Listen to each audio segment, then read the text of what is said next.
আসসালামু আলাইকুম। Hello everyone, সবাই কেমন আছেন? আশা করছি সবাই অনেক ভালো আছেন। আমরাও আলহামদুলিল্লাহ ভালো আছি। তো মার বাসায় বেড়াতে এসেছি, আর মজার মজার খাবার খাবো না তা তো হতেই পারে না। এই তো দেখেন, এখানে মা রান্না করেছে চিকেন রোস্ট। কালারটা কি ইয়ামি এসেছে। তো আমাকে বলছিল যে ওপর থেকে একটু পেঁয়াজ বেরেস্তা দিয়ে দাও। তা আমি পেঁয়াজ বেরেস্তা দিয়ে দিচ্ছি। দেখে আর এত সুন্দর সুঘ্রাণ বের হয়েছে যে জিভে জল চলে আসছে আমি যখন ভয়েস ওভার করছি। আর বাবার বাড়ি আসা মানেই তো পায়ের ওপর পা তুলে দিয়ে শুধু বসে থেকে খাওয়া। এই তো ছিল চিকেন রোস্টটা। আর এখানে করেছে পোলাও।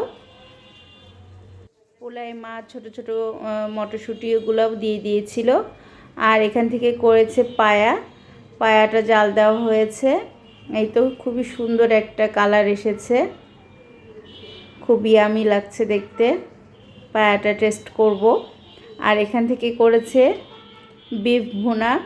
বেশি করে বিফ রান্না করা হয়েছে যাতে জ্বালিয়ে জ্বালিয়ে 2-3 দিন খাওয়া যায়। বেশি করে ঝাল দিয়ে করতে বলেছিলাম মাকে। আর এদিক থেকে শসা আর টমেটো সালাদ কেটে রাখা হয়েছে, খাওয়ার সময় জাস্ট মিক্সড করব।